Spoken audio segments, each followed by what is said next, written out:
Hello, my friends, and welcome to The Chew. I'm Robert Wallace. Here at The Chew, we ask, am I choosing the way of Jesus, or am I choosing my own way? And today we're going to be looking at and then chewing on God's provision. Look at the first part of I Chronicles chapter 4, verse 10 with me. We read Jabez's first request. Jabez cried out to the God of Israel, "Oh, that you would bless me and enlarge my territory." Now, bless me and enlarge my territory sounds like a personally motivated and personally driven request, doesn't it? Well, let's back up and look at the first 7 words of verse 9. Jabez was more honorable than his brothers. Jabez is a man who seemingly came from nothing.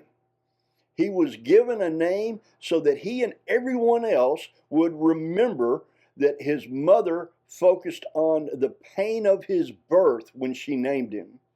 And Jabez and his family didn't have anything except that they came from the tribe of Judah. We know that when we go back and we look at I Chronicles chapter 4, verse 1, as it declares, the descendants of Judah. If Jabez had any chance of bringing glory and honor to God during his lifetime, he needs God's provision. His prayer is intense. Jabez cried out. His prayer isn't one of wishful hope. His prayer is one of dependence upon Jehovah Jireh. The Lord will provide. And Jabez cries out not in desperation alone. He prays confidently, knowing that his request is going to the one true God, Jehovah Jireh. We already know in verse 9 or verse 10 that God granted his request. Because God did, we know that his prayer was rightly motivated. Approaching the throne of grace with our petitions is the right action to take, and it must be rightly motivated. Look with me at James chapter 4, verse 3.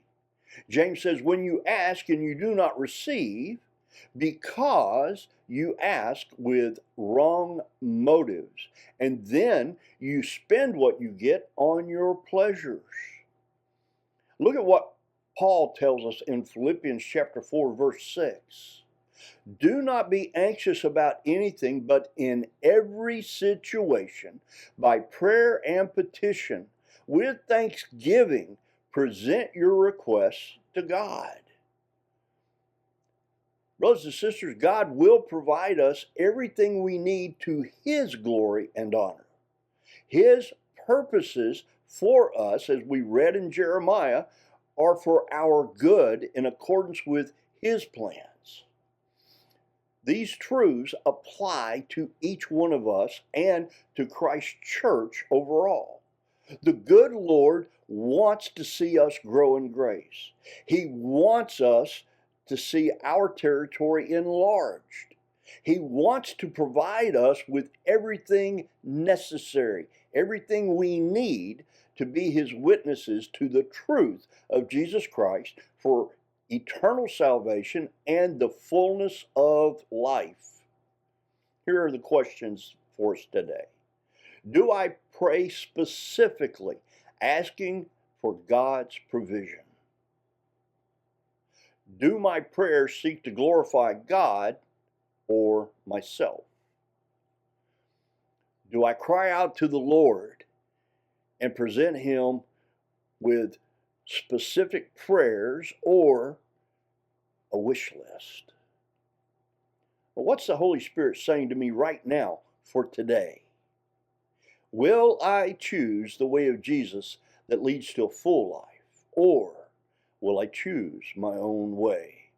Now, I'm praying for us as we consider these 2 short verses again from I Chronicles chapter 4, verses 9 and 10, and the verses that I read today from James and Philippians. Let's invite the Holy Spirit, before we ever begin, to give us eyes to see and ears to hear God's truth from his word. Let's have receptive hearts and minds to receive these truths, and then let's take a step of faith today, asking God for the same boldness, commitment, and courage of Jesus to do what the Holy Spirit is leading us to do. I pray you'll have a wonderful day, my friends. Go in the peace of God. Blessings to you. Bye for now.